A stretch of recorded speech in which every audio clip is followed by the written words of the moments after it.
This is the great theatre in Ephesus. Experts say that it can seat 25,000 people, and from this they estimate that the population of Ephesus was about 250,000. The book of Acts in the Bible records that when Paul the Apostle was in Ephesus, the silversmiths lost a lot of business because of his teaching. As a result, one of them, who was called Demetrius, stirred up a riot. The crowd dragged Paul's travelling companions Gaius and Aristarchus into the theatre. Paul wanted to go in too, but the believers wouldn't let him. Some officials of the province, who were friends of Paul, also sent a message begging him not to risk his life by going into the theatre.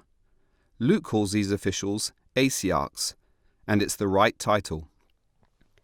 In the theatre, the people were all shouting, some one thing and some another. Everything was in confusion. In fact, most of them didn't even know why they were there. They started shouting and kept it up for about 2 hours.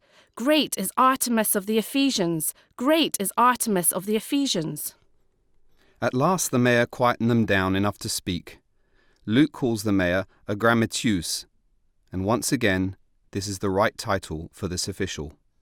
The mayor said, "Citizens of Ephesus, everyone knows that Ephesus is the guardian of the temple of the great Artemis, whose image fell down to us from heaven.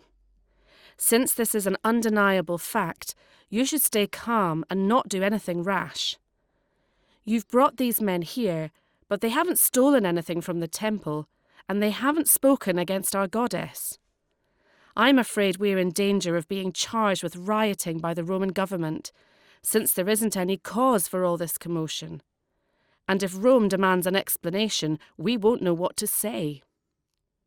Then he dismissed them, and they dispersed.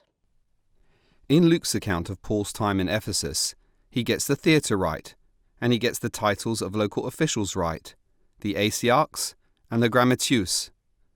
We've seen previously that he also gets right the practice of magic at Ephesus, the temple of Artemis, the making of shrines, and perhaps even the name Demetrius.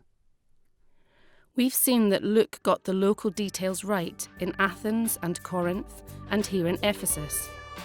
And as we go on, we'll see it in Philippi and Thessaloniki as well.